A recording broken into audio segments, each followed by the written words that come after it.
ज्योतिबाच्या नावानं चांगभलं.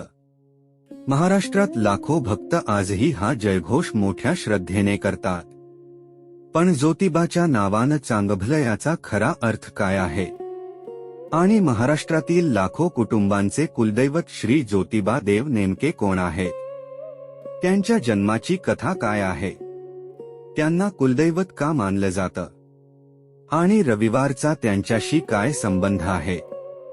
आजच्या या व्हिडिओमध्ये आपण श्री ज्योतिबा देवांविषयी अशा काही रंजक आणि माहितीपूर्ण गोष्टी जाणून घेणार आहोत, ज्या कदाचित अनेक भक्तांनाही माहिती नसतील. चला तर मग सुरू करूया. मित्रांनो, महाराष्ट्रात अनेक घराण्यांचे कुलदैवत म्हणजे श्री ज्योतिबा देव. कोल्हापूर जिल्ह्यातील वाडी रत्नागिरी येथे असलेले त्यांचे मंदिर दरवर्षी लाखो भाविकांच्या श्रद्धेचे केंद्र बनते. पण एक प्रश्न इथे निर्माण होतो, श्री ज्योतिबा देव नेमके कोण आहे? ते भगवान शिव आहे की एखादे स्वतंत्र देव? की शिवाच्या एखाद्या विशेष रूपाची पूजा केली जाते? या प्रश्नाचं उत्तर जाणून घेतलं तर ज्योतिबा देवांवरील श्रद्धा आणखी दृढ होते. धार्मिक परंपरेनुसार श्री ज्योतिबा हे भगवान शिवांचे तेजस्वी आणि पराक्रमी रूप मानले जाते. लोकपरंपरेत त्यांना केदारनाथ, केदारलिंग किंवा केदारेश्वर या नावांनीही ओळखले जाते. असं मानलं जातं की जेव्हा पृथ्वीवर अधर्म वाढला आणि राक्षसांचा अत्याचार वाढू लागला, तेव्हा देवतांनी भगवान शिवांची प्रार्थना केली. त्याच प्रार्थनेतून प्रकट झालेल्या दिव्य तेजाला पुढे श्री ज्योतिबा म्हणून ओळख मिळाली, अशी लोकपरंपरा सांगते. पण त्यांना ज्योतिबा हे नाव कसं मिळालं? हा प्रश्न अनेकांच्या मनात येतो. ज्योती म्हणजे दिव्य प्रकाश. अज्ञानाचा अंधार दूर करून धर्माचा प्रकाश पसरवणारे देव म्हणून लोकांनी त्यांना प्रेमाने ज्योतिबा, पुढे ज्योतिबा म्हणायला सुरुवात केली, अशी एक लोकप्रिय समजूत आहे. यासोबतच विविध भागात त्यांच्या नावाबद्दल वेगवेगळ्या लोकपरंपरा आढळतात. त्यामुळे या कथांमध्ये स्थानिक परंपरेनुसार थोडाफार फरक दिसू शकतो. इतकंच नाही, महाराष्ट्रातील असंख्य कुटुंबे आजही कोणतेही शुभ कार्य सुरू करण्यापूर्वी आपल्या कुलदैवताचे स्मरण करतात. कारण कुलदैवत म्हणजे फक्त देवता नाही, तर अनेक पिढ्यांना जोडणारी श्रद्धेची परंपरा असते. पण मित्रांनो, श्री ज्योतिबा देव पृथ्वीवर कोणत्या कारणासाठी अवतरले? कोणत्या राक्षसांचा नाश करण्यासाठी त्यांनी शस्त्र उचलले? आणि वाडी रत्नागिरी हेच त्यांचे प्रमुख स्थान कसे बनले? यामागची कथा अत्यंत रोचक आहे. मित्रांनो, आतापर्यंत आपण जाणून घेतलं की श्री ज्योतिबा देव हे महाराष्ट्रातील लाखो कुटुंबांचे कुलदैवत आहेत आणि धार्मिक परंपरेनुसार त्यांना भगवान शिवांचे तेजस्वी रूप मानले जाते.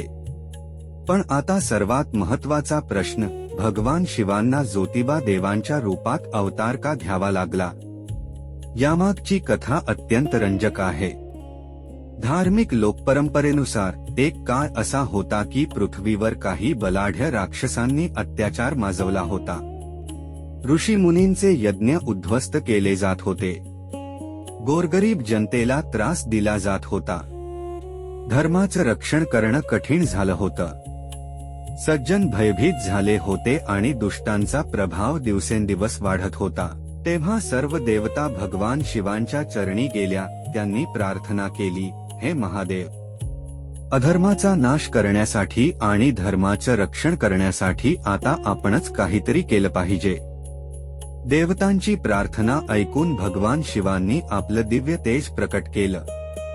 आणि याच दिव्य तेजातून श्री केदारनाथ म्हणजेच श्री ज्योतिबा देवांचा अवतार झाला, अशी धार्मिक परंपरा सांगते. मित्रांनो, इथे एक गोष्ट लक्षात घ्या, भारतीय परंपरेत जेव्हा जेव्हा अधर्म वाढतो, तेव्हा तेव्हा ईश्वर वेगवेगळ्या रूपात प्रकट होऊन धर्माचं रक्षण करतात, अशी श्रद्धा आहे. श्री ज्योतिबा देवांचा अवतारही त्याच परंपरेचा एक भाग मानला जातो. पण श्री ज्योतिबा देवांनी कोणत्या राक्षसांचा पराभव केला? रत्नासूर कोण होता? आणि वाडी रत्नागिरी हेच त्यांचं प्रमुख स्थान कसं बनलं? यामागची कथा आणखी रोमहर्षक आहे. ती आपण जाणून घेऊ. मित्रांनो, आता इथून श्री ज्योतिबा देवांच्या पराक्रमाची खरी सुरुवात होते. धार्मिक लोकपरंपरेनुसार श्री ज्योतिबा देवांनी आपल्या सोबत अनेक दिव्य शक्तींना घेऊन रत्नासुराच्या राज्याकडे प्रस्थान केलं. हे युद्ध एका दिवसात संपणार नव्हतं, कारण रत्नासूर फक्त बलवान नव्हता, तो अत्यंत चतुर आणि रणनीती जाणणारा योद्धाही होता. असं सांगितलं जातं की युद्धाच्या सुरुवातीलाच रत्नासुराने आपल्या सैन्याला चारही दिशांनी पसरवलं. त्याला वाटत होतं, माझा पराभव या जगात कोणीच करू शकत नाही. पण त्याचा हा अहंकारच त्याच्या पराभवाचं कारण ठरला. श्री ज्योतिबा देवांनी धैर्य, संयम आणि पराक्रम यांच्या बळावर युद्ध केलं. शेवटी रत्नासुराचा पराभव झाला आणि त्या विजयाने पुन्हा धर्माचा मार्ग मोकळा झाला. पण मित्रांनो, या कथेपेक्षा अजून एक गोष्ट जास्त रंजक आहे. रत्नासुराचा पराभव झाल्यानंतर त्याने श्री ज्योतिबा देवांकडे एक शेवटची इच्छा व्यक्त केली, अशी लोकपरंपरा सांगते. ती इच्छा काय होती? आणि आजही वाडी रत्नागिरीमध्ये गुलाल का उधळला जातो? याचं उत्तर पुढे मिळणार आहे. राक्षसांवर विजय मिळाल्यानंतर श्री ज्योतिबा देवांचं नाव संपूर्ण परिसरात पसरलं. आज ज्या ठिकाणाला आपण श्री क्षेत्र वाडी रत्नागिरी म्हणून ओळखतो, त्या स्थानाशी ही पवित्र परंपरा जोडली जाते. शेकडो वर्षांपासून महाराष्ट्रातील लाखो भाविक इथे दर्शनासाठी येतात. कोणी नवस फेडण्यासाठी, कोणी कुलदैवताच्या दर्शनासाठी, तर कोणी फक्त मनःशांतीच्या शोधात. या मंदिरात प्रवेश करताच प्रत्येक भक्ताच्या नजरेत एक गोष्ट हमखास भरते. संपूर्ण परिसर गुलाबी रंगाने न्हाऊन निघालेला असतो. पायवाटा, मंदिराचा परिसर, भाविकांचे कपडे, अगदी हवेतही गुलालाची उधळण दिसते. हे दृश्य प्रथमच पाहणाऱ्या व्यक्तीला नक्कीच आश्चर्य वाटतं. पण हा गुलाल केवळ उत्सवाचा भाग नाही. धार्मिक लोकपरंपरेनुसार श्री ज्योतिबा देवांच्या विजयाच्या आनंदाचं हे प्रतीक मानलं जातं. म्हणूनच आजही यात्रेदरम्यान हजारो भाविक गुलाल उधळून आपला आनंद आणि भक्ती व्यक्त करतात. यावेळी संपूर्ण डोंगर भक्तांच्या जयघोषाने दुमदुमून जातो. तो अनुभव शब्दांत सांगणं कठीण आहे, तो फक्त अनुभवता येतो. आणि याच क्षणी कानावर पडतो एक जयघोष, ज्योतिबाच्या नावानं. चांगभलं. हा जयघोष फक्त 2 शब्दांचा असला तरी त्यामागे अनेक पिढ्यांची श्रद्धा आणि इतिहास दडलेला आहे. त्या 2 शब्दांचा खरा अर्थ आपण पुढील भागात जाणून घेऊ. आकाशभर उधळला जाणारा गुलाल, ढोलताशांचा दणदणाट आणि हजारो भक्तांच्या मुखातून एकाच वेळी घुमणारा जयघोष, ज्योतिबाच्या नावानं. चांगभलं. हा क्षण अनुभवणाऱ्या प्रत्येक भक्ताच्या अंगावर अक्षरशः शहारे येतात. पण हा जयघोष इतका विशेष का आहे? चांगभलं या शब्दाचा नेमका अर्थ काय? लोकपरंपरेनुसार चांगभलं म्हणजे सर्वांचं कल्याण होवो, मंगल होवो आणि सर्वांचं भलं होवो, अशी मंगलकामना. म्हणून हा जयघोष फक्त श्री ज्योतिबा देवांचा जय जयकार नाही, तर प्रत्येक भक्ताने दुसऱ्या भक्तासाठी केलेली शुभेच्छाही आहे. याच कारणामुळे हा जयघोष ऐकताच वातावरणात एक वेगळीच ऊर्जा निर्माण झाल्याचा अनुभव अनेक भाविक सांगतात. विशेष म्हणजे या जयघोषात कोणत्याही व्यक्तीचा विजय नाही, कोणत्याही एका समाजाचा गौरव नाही, तर सर्वांच्या कल्याणाची भावना दडलेली आहे. कदाचित म्हणूनच हा जयघोष आजही तितक्याच श्रद्धेने पुढच्या पिढीकडे पोहोचत आहे.